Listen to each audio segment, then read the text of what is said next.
안녕하세요. 금손한의사 김정현입니다. 제가 지난번 영상에서 아토피 피부염의 원인에 대해 좀 자세히 말씀을 드렸는데요. 이걸 간단히 표현하자면 내가 피부가 좀 약하고 민감한 피부로 타고났는데 최근 들어 건강관리를 잘 못해서 컨디션이 많이 떨어져 있는 상황에서 식습관도 되게 안 좋았다. 혹은 역류화 아토피 경우라면 우리 아이가 다른 아이들보다 유독 좀 민감한 피부로 타고났는데 외부에서 알러젠이 갑자기 너무 많이 쏟아져 들어와서 우리 아이가 그것을 한꺼번에 다 받아들이기에 버거워하고 있다 정도로 요약해서 간단히 말씀드릴 수 있을 것 같습니다. 그러면 아토피 피부염의 치료는 어떻게 해야 할까요?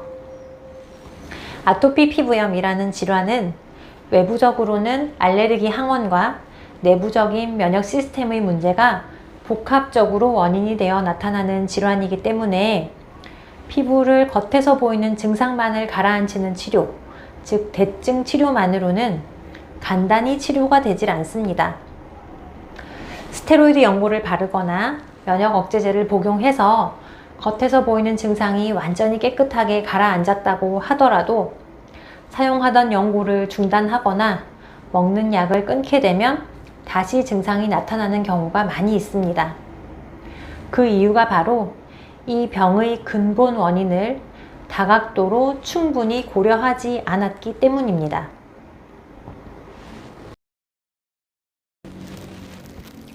아토피 피부염이 완치되기 위해서는 먼저 알레르기 항원이 차단되어야 합니다. 그런데 이 알레르기 항원이라는 것은 워낙 개인차가 많습니다. 유제품을 예로 들면 어떤 환자분은 유제품을 섭취했을 때 피부 가려움증이 더 심해지지만 어떤 경우는 증상에 별로 영향을 받지 않을 수도 있습니다. 그래서 알레르기를 일으킬 수도 있는 음식을 섭취할 때는 이런 개인차가 있을 수 있음을 충분히 인지하고 신중하게 섭취를 해야 합니다. 일반적으로 알레르기를 유발할 수도 있는 음식에는 계란, 유제품, 밀가루, 견과류, 조개류, 콩 등이 있습니다. 제가 알레르기 항원에는 코로 마시게 되는 흡입 항원과 피부에 직접적으로 닿는 접촉 항원도 있다고 말씀을 드렸는데요. 개인적으로는 음식물로 섭취하는 식이 항원이 아토피 피부염에 있어서 상당히 중요하게 작용하는 것으로 보고 있습니다. 또 알레르기 반응에는 즉시형 반응도 있지만 지연형 알레르기 반응도 있습니다. 어떤 음식물을 섭취했을 때 한두 시간 이후부터 바로 알레르기 반응이 나타나는 경우도 있지만 어떤 경우는 음식물을 섭취하고 2, 3일 이후부터 서서히 증상이 나타나는 경우도 있습니다.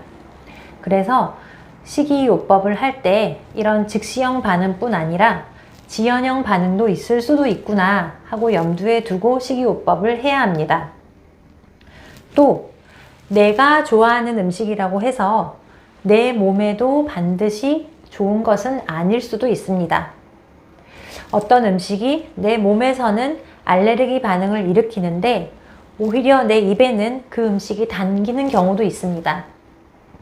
그래서 이 음식 조절하고 식이요법을 한다는 것이 사실 간단하고 쉬운 일은 아닙니다.